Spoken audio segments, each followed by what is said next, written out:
Donc l'idée première, c'était d'adapter le mythe de Faust. C'est toi qui es venu avec cette idée-là.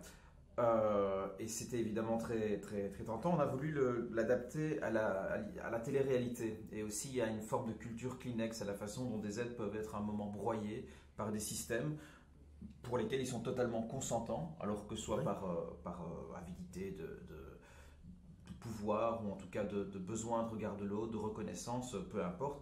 En tout cas, cette métaphore nous apparaissait quand même puissante sur la culture quand même du moi, de l'ego trip, de la façon dont aujourd'hui on doit faire la promotion de sa vie, un peu du self-branding, comme ça, être la propre marque. Ouais, et puis pour moi c'est un petit peu des gladiateurs aussi, c'est-à-dire c'est les gens qui participent à cette émission, on s'en fout un petit peu qui vivent ou qui meurent, c'est des gens qui sont jetés dans l'arène pour le plaisir d'être observés par quelqu'un d'autre.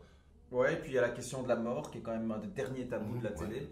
On frôle toujours la mort, en tout cas, on peut le voir dans l'émission, je sais pas, koh avec quelqu'un qui meurt sur le tournage. Donc on ne le voit pas vraiment en direct, mais on rejoint un peu finalement les romans de science-fiction de K. Dick, parce que ou alors de Stephen King dans Running Man, où tout à coup, ou alors Squid Games par exemple, ce genre de jeu où pour l'entertainment, on va frôler vraiment avec l'idée de la mort. Et donc le spectacle se passe en deux parties et respecte finalement le rythme de la comédie musicale, parce que c'était aussi une des envies, c'est que nos univers se mélangent, ce qui est un peu l'intérêt du projet au final. Ouais. Mélanger les univers de cabaret, le fait d'amener la musicalité comme des moments clés dans l'histoire et de manière à faire passer plus d'émotions encore à ces moments-là. C'est l'histoire finalement de deux émissions de télévision.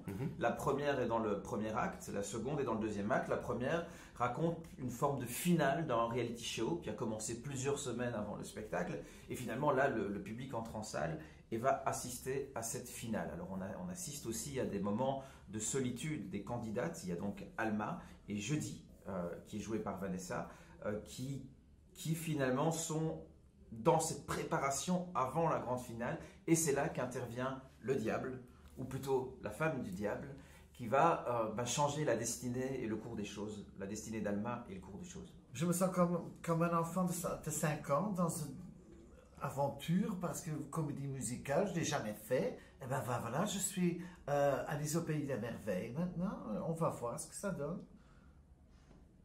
Je pense que Peg me met un petit peu... Peggy Cooper, Madame Cooper, pardon, et Monsieur Murgia me mettent un petit peu au challenge de sortir de ma zone de confort, tout en restant nourri de ce qui me constitue, c'est-à-dire l'amour de la scène, l'amour des artistes et surtout un projet qui, pareil, moi je me verrais plus comme le lapin blanc qui introduit Alice au Pays des Merveilles. Oui, voilà.